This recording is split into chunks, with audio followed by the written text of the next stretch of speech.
অপর একাদশী তিথিতে ব্রত মাহাত্ম্য কথা শ্রবণ করুন। মহারাজ যুধিষ্ঠির শ্রীকৃষ্ণকে বললেন, হে কৃষ্ণ, জ্যৈষ্ঠ মাসের কৃষ্ণপক্ষিয়া একাদশীর নাম কি এবং তার মাহাত্ম্যই বা কী আমি শুনতে ইচ্ছা করি। আপনি অনুগ্রহ করে তা বর্ণনা করুন।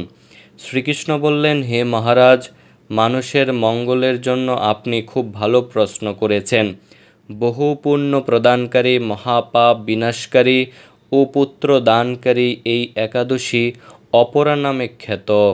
এই একাদশী ব্রত পালনকারী ব্যক্তি জগতে প্রসিদ্ধি লাভ করে। ব্রহ্মহত্যা, গুহত্যা, ভ্রূণ হত্যা, পরনিন্দা, পরস্ত্রী গমন, মিথ্যা ভাষণ প্রভৃতি ঘোরতর পাপ এই একাদশী ব্রত পালনে নষ্ট হয়ে যায়। যারা মিথ্যা সাক্ষ্য দান করে, ওজন বিষয়ে ছলনা করে, শাস্ত্রের মিথ্যা ব্যাখ্যা প্রদান করে, জ্যোতিষের মিথ্যা গণনা ও মিথ্যা চিকিৎসায় রত থাকে, তারা সকলেই নরক যাতনা ভোগ করে। এই সমস্ত ব্যক্তিরাও যদি এই একাদশী ব্রত পালন করে তবে তারা সমস্ত পাপ থেকে মুক্ত হয়।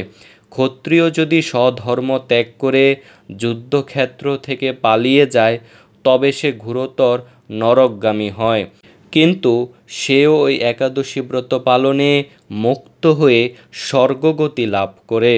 মকর রাশিতে সূর্য অবস্থানকালে মাঘ মাসে প্রয়াগ স্নানে যে ফল লাভ হয়, শিবরাত্রিতে কাশীধামে উপবাস করলে যে পুণ্য হয়, গয়াধামে বিষ্ণু পাদপদ্মে পিণ্ডদানে যে ফল পাওয়া যায়, সিংহ রাশিতে বৃহস্পতির অবস্থানে, গৌতমী নদীতে স্নানে, কুম্ভে কেদারনাথ দর্শনে, বদ্রিকাশ্রম যাত্রায় ও বদ্রীনারায়ণ সেবায়, সূর্যগ্রহণে, কুরুক্ষেত্রে স্নানে, হাতি ঘোড়া স্বর্ণদানে এবং দক্ষিণাসহ যজ্ঞ সম্পাদনে যে ফল লাভ হয়, এই একাদশী ব্রত পালন করলে অনায়াসে সেই সকল ফল লাভ হয়ে থাকে।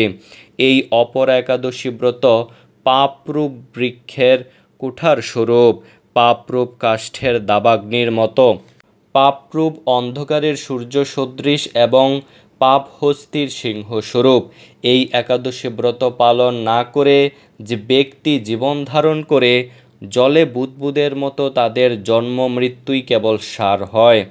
অপরা একাদশীতে উপবাস করে বিষ্ণু পূজা করলে সর্বপাপ মুক্ত হয়ে বিষ্ণুলোকে গতি হয়। এই একাদশী ব্রত কথা পাঠ ও শ্রবণ করলে সহস্র গুদানের ফল লাভ হয়। ব্রহ্মাণ্ড পুরাণে এই একাদশী ব্রত মাহাত্ম্য বর্ণনা করা হয়েছে। হরে কৃষ্ণ।